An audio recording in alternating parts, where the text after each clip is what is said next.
moving on from Arsenal. No, we need to talk about Martin Odegaard. Yeah.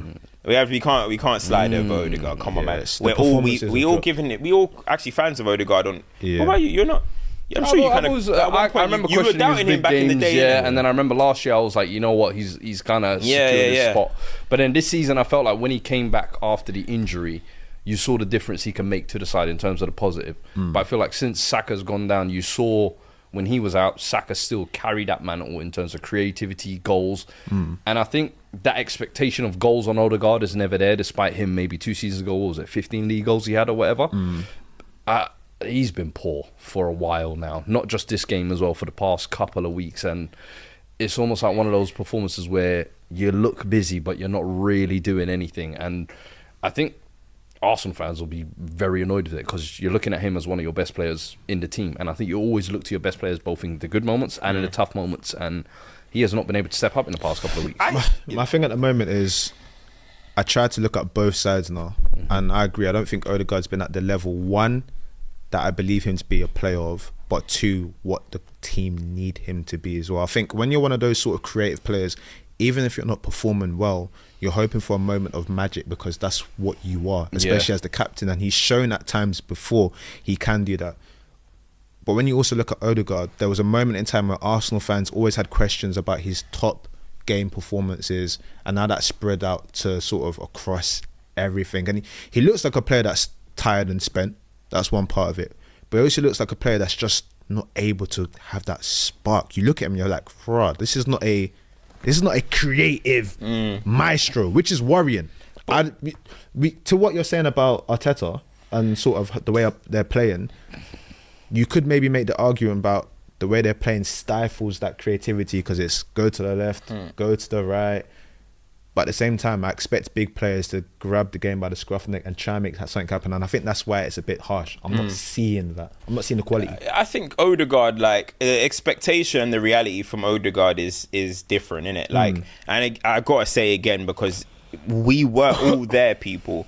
We were all there when Bukayo Saka was fit and Odegaard wasn't. And everybody was saying, damn, we need Martin Odegaard. So let's not act like Odegaard is a rubbish player overnight. No, I'm seeing people talk like, take him off captain, strip him.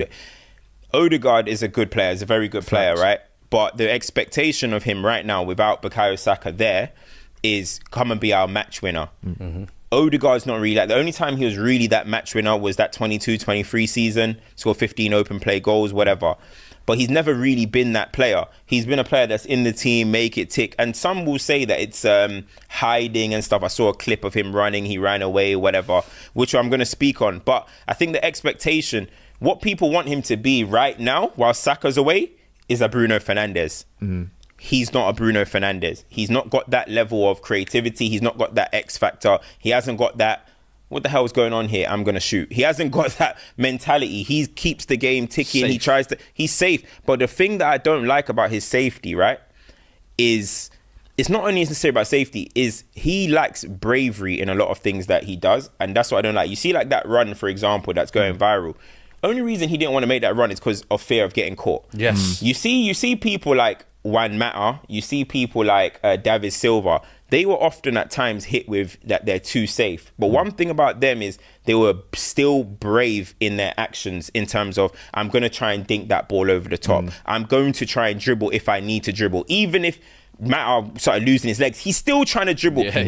His limitations were being exposed because he was trying. Odegaard's limitations, you barely see it because he only wants to play in his safe zones. He only wants to pop up when he's on that final edge of the box and he's trying to do them little combinations in the box. I'm like, you got to be a little bit braver. I fully agree with Arsenal fans in that regard, that he needs to be a bit more brave. But I do think the expectation on him right now is completely different to the actual player that he is. And you're not going to get what you want from him. I think the issue with a lot of that, though, is people know he possesses the technical ability to do that.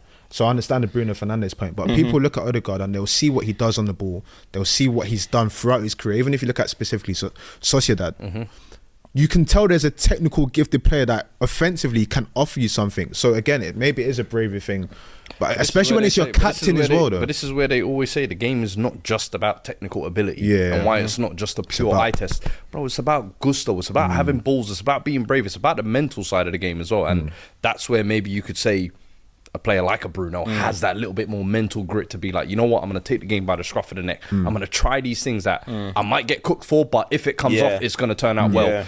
He's not willing to do that, and it could be because of that. You know, don't want to face that criticism. Don't want people to see the holes in my game. So it's just a bravery thing and a mental thing. Taking the conversation full circle, it could be because, you know, they call Arteta a dictator. It could be because that hole is sort of, you've got to do this.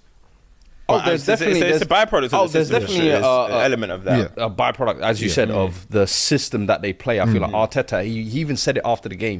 There was a lack of repetition in positive actions or something like that. I was like, oh, so you want like repeated same moves to be done? I was like, football ain't a formula like that, bro. You have to be able to play off the cuff when things aren't going your way. When you realize, oh, you know what, these will have a press trap that they're trying to do. We got to play off the cuff today for 10 minutes, for 15 minutes. But if you're trying to do it like it's a formula and it's regimented, you're always going to come unstuck. He just needs to. I do think he hasn't stepped up to the mantle at all. But I do think the commentary on him is going a bit overboard because Arsenal are looking for a saviour, and they're looking at, oh, you're our next best player. But he's just not that guy in that way. Like, listen, he is nowhere near. Did he sell him a dream when he scored that 15 goals? Yeah, did he sell him a dream? It was a different time, but see, to your point, so not to jump in, but I think the reason why the expectation is even more is because it's common knowledge that Raheem Sterling right now is not the player that they thought they were gonna get, or the player was at City.